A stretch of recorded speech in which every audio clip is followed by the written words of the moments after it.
Assalamualaikum warahmatullahi wabarakatuh. Perkenalkan, nama saya Maulidah Hayati dari Universitas Islam Kalimantan Muhammad Arsyad Al-Banjari, Fakultas Pertanian, Program Studi Agribisnis, Reguler Banjarmasin, semester 3. Di sini saya akan memperkenalkan anggota kelompok 8. Yang pertama, saya sendiri, Maulidah Hayati, NPM 19420057. Yang kedua, Dewi Sapitri, NPM 19420073. Dan yang ketiga, Yusak, NPM 19420065. Di sini kami akan menjelaskan materi yang berjudul orang yang bertabaruk atau mencari keberkahan dengan pohon atau batu atau sejenisnya.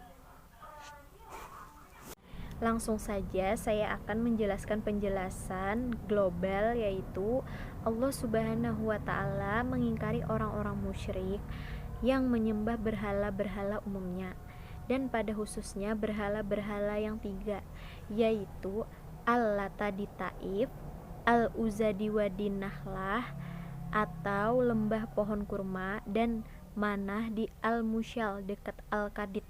Lalu Allah menentang mereka tentang berhala-berhala ini. Apakah berhala-berhala itu dapat memberi manfaat dan menolak kemudaratan serta mendatangkan kemanfaatan? Adapun berhala-berhala itu hanyalah merupakan nama-nama yang mereka namakan, yang dengan nama-nama itu Allah tidak menurunkan sultan atau kekuasaan. Demikian pula Dia mengingkari atas mereka pengertian yang zalim itu. Seandainya pembagian itu terjadi antara makhluk dan makhluk, yaitu anak-anak perempuan yang lemah-lemah, yang tidak mereka sukai untuk Allah Subhanahu wa Ta'ala, sedangkan anak laki-laki yang mereka sukai untuk mereka sendiri. Jadi, apabila itu merupakan kezaliman di kalangan makhluk, maka bagaimana mereka menjadikannya untuk Allah Subhanahu wa Ta'ala? Demikian yang dapat saya sampaikan. Selanjutnya akan dilanjutkan oleh rekan saya, Dewi Sapitri. Maha luhur Allah dari apa yang mereka katakan karena kesombongan yang besar dan maksudnya Allah dari sifat-sifat mempunyai anak laki-laki dan perempuan.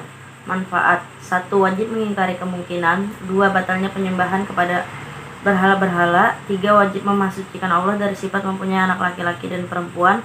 4. Rusaknya fitrah pada orang-orang musyrik karena menisbatkan anak-anak perempuan kepada Allah padahal mereka sendiri membencinya. Catatan: dikatakan bahwa Al-Lata adalah seorang laki-laki yang saleh dahulunya pernah menjual tepung kepada jamaah haji.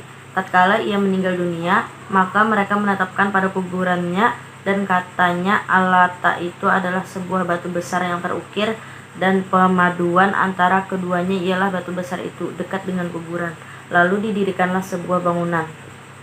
Kemudian batu besar itu menjadi satu penyembahan. Hadis Rasulullah SAW yang artinya dari Abu Waqid Al-Laitsi, ia telah berkata, kami pernah berangkat bersama Rasulullah SAW untuk perang Hunain, sedangkan kami baru masuk Islam dan orang-orang musyrik mempunyai pohon sid atau pohon bidara, tempat mereka menetap atau bersemedi, dan tempat menggantungkan senjata-senjata mereka. Dikatakan pohon itu mempunyai gantungan-gantungan.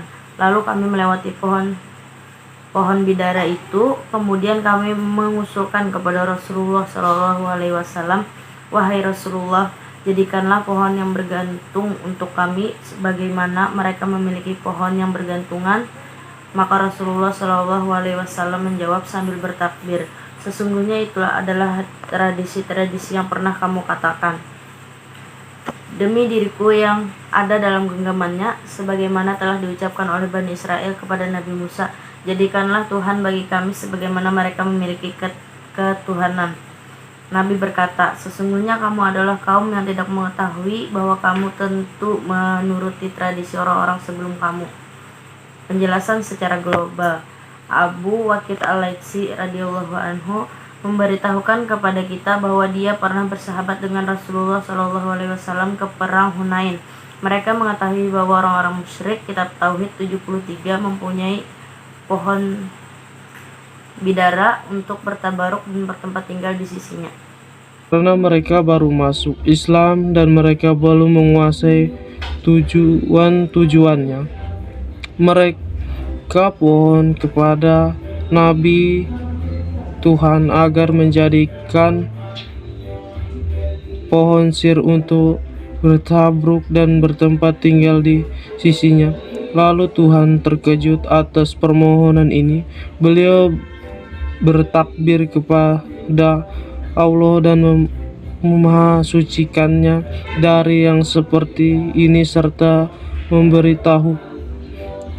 memberitahukan bahwa pemerintahan mereka ini kepadanya adalah seperti pemerintahan Bani Israel kepada Nabi Musa ketika mereka minta kepadanya agar Musa menjadikan Tuhan bagi mereka untuk mereka sembah selain Allah setelah mereka diselamatkan dari Firaun dan kaumnya. Kemudian Nabi memberitahukan bahwa umat ini akan beramal seperti amal yang orang Yahudi dan Nasrani dalam segala sesuatu termasuk syirik dan selainnya. Manfaat: dianjurkan menampakkan apa yang dapat menolak ghibah dengan mengatakan, kami baru masuk Islam. 2. Sulitnya menyebut kebiasaan dari jiwa manusia. 3. Al-tikaf termasuk salah satu jenis ibadat. 4. Orang yang tidak tahu akan dimanfaatkan karena tidak tahunya apabila ia bertobat sesudah tahu. 5. Diharamkan bertasabuh dengan orang-orang musyrik, jahiliyah dan selain mereka. 6. Boleh mengucapkan Allahu Akbar ketika terkejut. 7. Wajib menghalangi wasilah. 8. Syirik akan menimpa umat ini. 9. Boleh bersumpah kepada orang-orang dermawan. 10. Boleh bersumpah tanpa diminta bersumpah demi kemaslahan.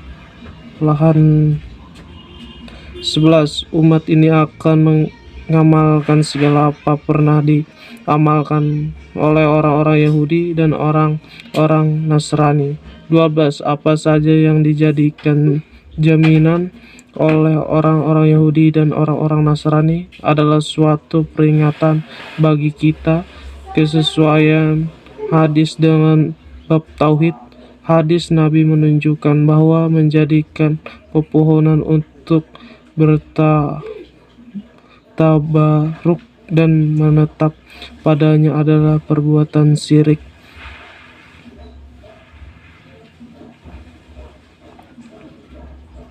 Di dalamnya termasuk segala pepohonan, batu atau makanan atau lain sebagaimana yang digunakan untuk bertabaruk.